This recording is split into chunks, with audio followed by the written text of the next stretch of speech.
For the OA-5 Commercial Resupply Services mission for NASA, Orbital ATK's Cygnus spacecraft will be launched aboard an Antares rocket from the Mid-Atlantic Regional Spaceport on Wallops Island, Virginia.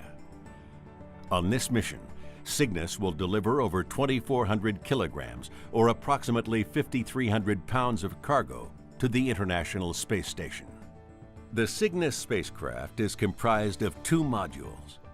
The Service Module, or SM, houses the power subsystem, the avionics, the propulsion system, and the rest of the housekeeping hardware that enables Cygnus to fly.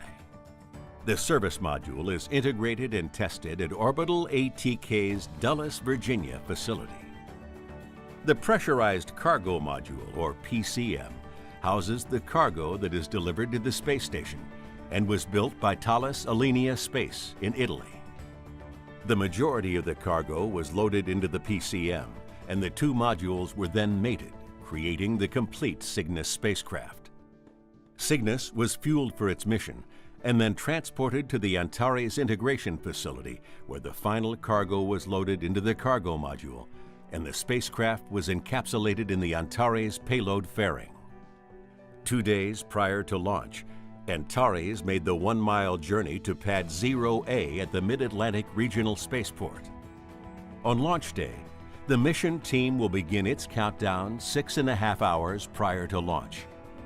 The launch team will conduct a final launch readiness poll at T-10 minutes, and at T-3 minutes and 30 seconds, the rocket's auto sequencer will be initiated. The launch, from ignition to the delivery of Cygnus into its initial orbit, will take approximately 9 minutes. After liftoff, the first stage engines will burn for approximately 3 minutes and 20 seconds. About 15 seconds later, the first stage will separate from the rocket, and 35 seconds later, the payload fairing, which protects Cygnus as Antares flies through the atmosphere, will separate from the rocket. 4 minutes and 20 seconds after launch, Antares' second stage motor will ignite and burn for approximately 2 minutes and 40 seconds. Finally, a little more than 9 minutes after launch, Cygnus will separate from the rocket. Approximately 1 hour and 20 minutes later, Cygnus will begin the deployment of its solar arrays. In the 2 days following launch, Cygnus will raise its orbit to catch up with the space station. On Rendezvous Day, Mission Control at NASA's Johnson Space Center will give the go for capture, and astronauts will use the station's robotic arm to grapple and berth Cygnus to the orbiting laboratory.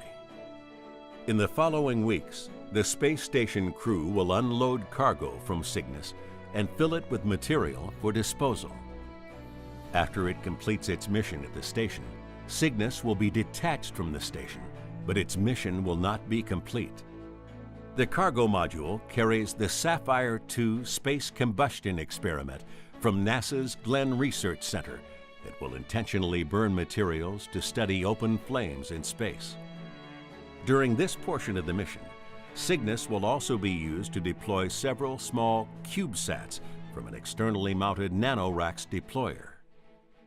At the end of the mission, ground controllers will adjust Cygnus's trajectory to conduct a safe re-entry into the atmosphere over the Pacific Ocean.